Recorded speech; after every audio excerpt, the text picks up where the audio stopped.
نہیں. اللہ اکبر. ہوا کیا؟ جیسے ہی عکس اس لڑکی کا نظر آیا، نظریں چار ہوئی پانی کے عکس میں، اور پھر پلٹ کر دیکھا، حسن کی ملکہ کھڑی تھی. تو کون ہے؟ کہا کہ میں اس گرجا کا جو راہب ہے اس کی ایک لوتی ناز کی پلی ہوئی بیٹی ہوں.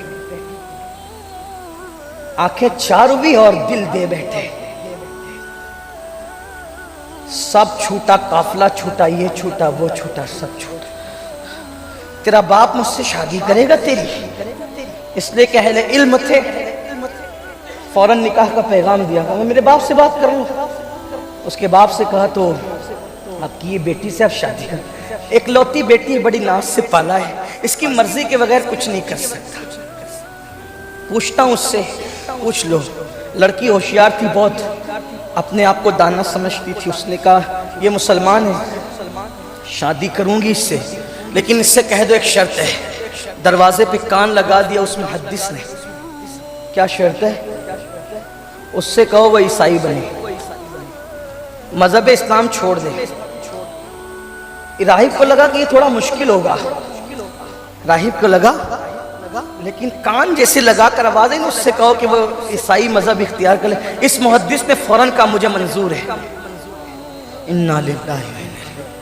یہاں اپنے نوجوانوں سے ایک بات کہتا ہوں، آج کا ماحول شاید ایسا نہیں ہے، لیکن آپ سے کہتا ہوں کسی لڑکی کے لیے رسول اللہ کا دامن چھوڑنا، اسلام چھوڑنا، یاد رکھنا جو مقدر میں لکھی ہے نا وہ آپ کو ضرور ملے گی.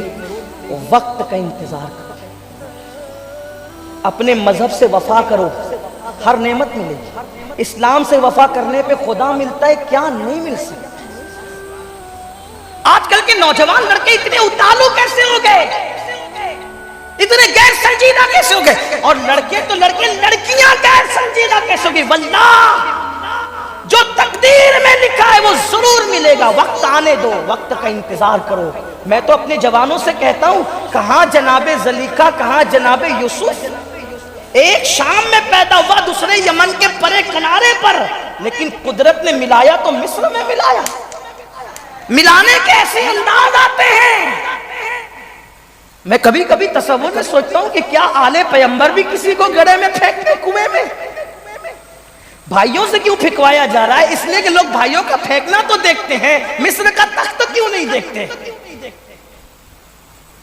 مصر کا تاج کیوں نہیں دیکھتے؟ معاذ اللہ میں ان کی وکالت نہیں کر رہا ہوں، لیکن تائب ہونے کے بعد ان کا ذکر بھی خیر سے کرنا ضروری ہے، کیونکہ ان کی توبہ پہ قرآن گواہی دے رہا ہے. کچھ لوگ حدیں پار کرتے ہیں ان کے لیے، اس لیے میں کہتا ہوں ان کا بھی ذرا خیال کرو. وہ قرآن نے ان کی گواہی دی ہے، اور انہوں نے کہا تھا کہ بعد میں ہم زاہد بن جائیں گے، اور نسبت نبی نے ان کو زاہد بنا دیا. موت سے پہلے پہلے وہ زہد پہ آ گئے. یوسف علیہ السلام نے ان کو معاف کر دیا. اس لیے خیر سے ذکر کرو.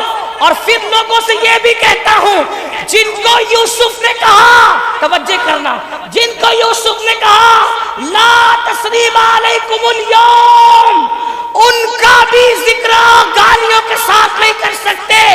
اور فتح مکہ میں جن کو رسول اللہ نے کہا لا تثریب علیکم اليوم، آج ان کو بھی گالی نہیں دے سکتے. لوگوں کا یہ خیال کرنا چاہیے، کیونکہ اب ان کو نہیں دیکھا جائے گا، وہ لا تثریب علیکم اليوم کو دیکھا جائے گا. جب رسول اللہ معاف کر دے، یوسف صدیق اللہ معاف کر دے، تو تم کون ہوتے ہو پاڑے پڑنے والے؟ آج کل کچھ لوگ تاریخ بہت لے کر کے بیٹھے، وہ تو انہوں نے تو یہ کیا تھا، وہ کہ تو رسول اللہ نے کیا کیا تھا، وہ تو یاد کر. تجھے ان کا کرنا یاد ہے، اپنے نبی کا کرنا یاد نہیں ہے. اس لیے یہ بھی تمہیں یاد رکھنا چاہیے سنیوں. تو اس نے کہا اس سے کوئی عیسائی ہو جائے. انہوں نے کہا مجھے منظور ہے.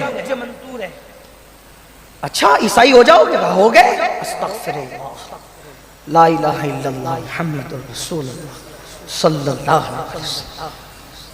اب عیسائی ہو گئے تو معاملہ تو ختم ہو گیا. ہائے ہائے اللہ کا امتحان. صرف نظر ہی اٹھی تھی نا، نظر ہی اٹھی تھی، نظر کا وبال. ایک عورت کو دیکھا، ایک لڑکی کو، خوبصورت لڑکی کو دیکھا تھا. یہ حال ہے. آج کل جو زیادہ طلاقیں ہو رہی ہیں نا اس کی وجہ فلمیں ہیں، کیونکہ لوگ فلموں میں جیسی عورتوں کو دیکھتے ہیں گھر آ کر کے پھر وہی تصور لاتے ہیں کہ یہ ویسے ہے کہ نہیں. وہ اس نے تو 3 گھنٹے میک اپ کیا ہے، یہ تو بیچاری ابھی کچن سے نکل کے آئی، وہ دونوں برابر کیسے ہو سکتی ہے؟ وہ تصور تم یہاں لاتے ہو؟ اور وہ نچنیاں کہاں اور یہ تیری شریک حیات کہاں؟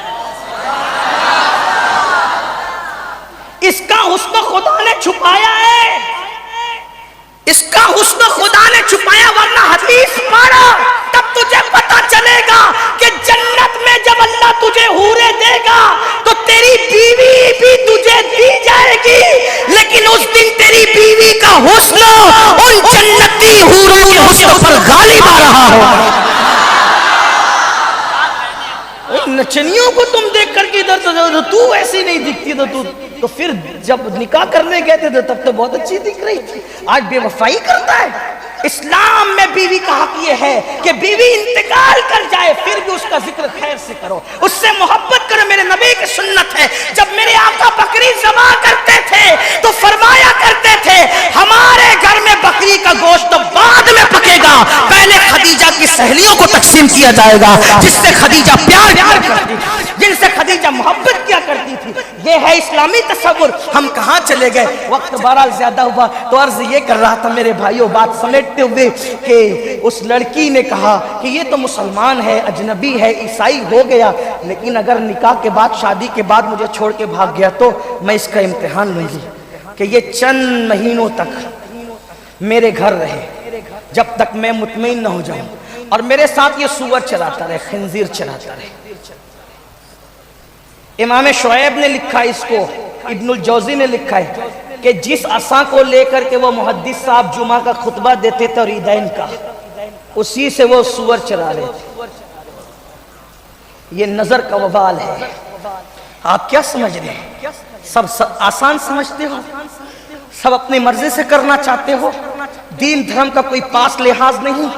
جو جی میں آئے کرو گے، مسلمان ہو نا، مسلمان ہونے کا خیال کرو، خدا کی غیرت کا خیال کرو، خدا سے حیا کرو، نبی سے حیا کرو۔ یہ آسان چیزیں نہیں ہیں۔ اللہ اکبر۔ جس خطبے، جس عصا کو ہاتھ لے کر جمعہ اور عیدین کا خطبہ پڑھا جاتا تھا، اس سے سور کنٹرول کیے جا رہے ہیں۔ امام ابو بکر شبلی اور ان کے شاگردوں نے سوچا ذرا ڈھونڈے تو صحیح محدث صاحب گئے کہاں، بہت ڈھونڈا کہیں نہیں ملے، پھر آ کر دیکھا تو وہ تو اس لڑکی کے ساتھ سور چرا رہے۔ ارے یہ کیا ہو گیا تمہیں، یہ کیا کر رہے ہو؟ تو کہا ابو بکر شبلی، میں اللہ کی خفیہ تدبیر میں جو ہے وہ امتحان میں پڑ گیا ہوں، بس اب مجھے کچھ نظر نہیں آتا کہ آپ محدث ہیں، آپ امام ہیں، آپ قرأت سبع کے حافظ قرآن ہیں، آپ کیا کر رہے ہو؟ کہ بس ایک عورت کو دیکھا، ایک لڑکی کا حسن دیکھا، سب گیا، مجھے خود کا اب خبر نہیں میرے لیے۔ کہ قرآن یاد ہے؟ کہ کچھ یاد نہیں، 2 آیتیں بس یاد آتی ہیں۔ ایک آیت کا مفہوم یہ ہے، خدا جس کو ذلیل کرنا چاہے اسے کون عزت دے سکتا ہے؟ خدا جسے ذلیل کرنا چاہے اسے کون عزت دے سکتا ہے؟ اور پھر ایک حدیث، 3000 میں سے ایک حدیث یاد رہ گئی، اللہ اکبر، ایک کہ جس نے دین بدل دیا، مرتد جو ہو گیا وہ قتل کر دیا جائے گا۔ ایک حدیث یاد رہ گئی۔ امام ابو بکر شبلی نے کہا چلے نا حج کے لیے، آپ حج کے لیے نکلے تھے نا امام، آپ حج کے لیے چلے نا، میں نہیں آتا تم جاؤ۔ سفر حج رک گیا۔ ہائے رے آنکھوں کی تباہی، ہائے رے بد نظری کی تباہی، آنکھوں کو دیکھنے کی، آنکھوں کو آوارہ کرنے کی تباہی۔ میرے جوان، تمہیں تباہی کے دہانے میں پہنچایا جا رہا ہے، احساس کر لو اللہ کے لیے، آنکھوں کو کنٹرول کر لو، اللہ سے دعا کرو اللہ ہماری آنکھوں کو حفاظت عطا کرے۔ پھر